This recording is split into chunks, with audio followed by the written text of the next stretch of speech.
আমরা কুড়িগ্রামে এসেছি বেসিক্যালি দেখার জন্য এখানকার প্লেয়ারদের ফ্যাসিলিটিস কি, এখানকার প্র্যাকটিসের সুবিধা কি, লজিস্টিকের কি অবস্থা, আমাদের এখানে স্কোর বোর্ড বা মাঠের ঘাস কিংবা বাউন্ডারি খেলাধুলা হচ্ছে কিনা, টুর্নামেন্টের কি অবস্থা, এগুলো দেখার জন্য আমরা আসছি।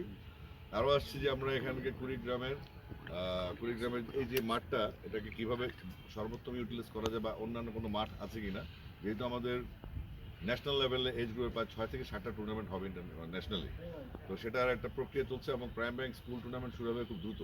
তো আমরা এজ লেভেলে যে 14, 16, 18 এই লেভেল থেকে আমরা যে ভেন্যুগুলো হবে সেটা আমরা একটা পরিদর্শনের অংশ হিসেবে এটা আসছি।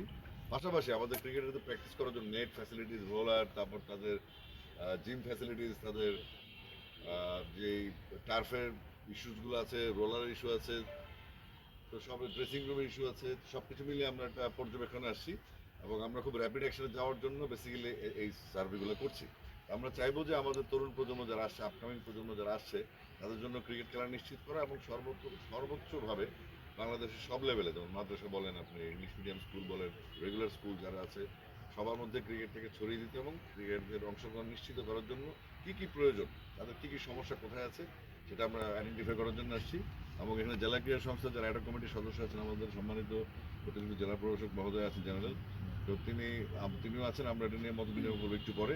তো ইনশাল্লাহ আশা করছি আমরা যে পরিস্থিতি আমি দেখলাম ঘুরে ফিরে, আমাদের রংপুর বিভাগের ডিরেক্টর যিনি হাসানুজ্জামান সাহেব আছেন, আমরা একটা মোটামুটি প্রিপারেশন নিয়ে এসেছি এবং কুড়িগ্রামের উন্নয়নের জন্য, কুড়িগ্রামের এজ লেভেলের জন্য কুড়িগ্রাম প্লেয়ারদের এখান থেকে শুধু কুড়িগ্রাম খেলা না, কুড়িগ্রামের প্লেয়াররা যেন ন্যাশনালি সব দিক থেকে ফোকাসড হয়, সেটার জন্য কী কী ব্যবস্থা গ্রহণ করতে হবে সেটা সার্ভে করার জন্য আমরা এসেছি।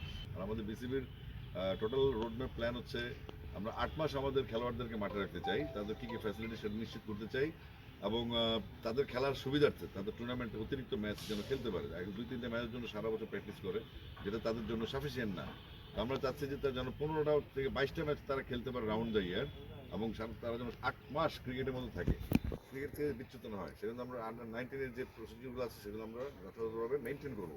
পাশাপাশি 19-এর পরে যারা আছে 21 এবং 23, ওই সময়টা অবসর থাকে, প্লেয়াররা অনেক সময় মোটিভেটেড হয়ে যায় বা তারা ডিমোরালাইজড হয়ে যায় এবং তারা খেলাধুলা ছেড়ে চলে যায় তাদের ক্যারিয়ার বিল্ড আপের জন্য। কিন্তু তারপর আর ন্যাশনাল টিম পর্যন্ত তারা পৌঁছতে পারে না, ঢাকা লিগ পর্যন্ত তারা পৌঁছতে পারে না। তো সেই জিনিসগুলো এনশিওর করার জন্য আমরা কুড়িগ্রামে এসেছি, অন্যান্য ভিজিটের পাশাপাশি কুড়িগ্রামও করছি। তো কুড়িগ্রামের অন্যান্য জেলায় যে উন্নতি হবে, পিচ কভারের শর্ট আছে, মাটির সমস্যা, পিচ ডেবে গেছে, এখানে বাচ্চাদের প্র্যাকটিসের জন্য সাফিসিয়েন্ট নেট নাই, ম্যাট নাই, টার্ফ নাই, হার্ড উইকেট নাই, বক্স নেট বক্স নাই। তো এগুলো আমরা এনশিওর করার জন্য এসেছি। এখানকার ডিমান্ড কী, তারপর নারী ক্রিকেটের যে ইস্যুগুলো আছে, এখানকার নারী ক্রিকেটদের অবদান কী এবং নারী ক্রিকেটের ফ্যাসিলিটির জন্য আমরা কী করতে পারি, সেটার জন্য আমরা সর্বোচ্চ প্রায়োরিটি দিয়ে এখানে আসছি। আশা করি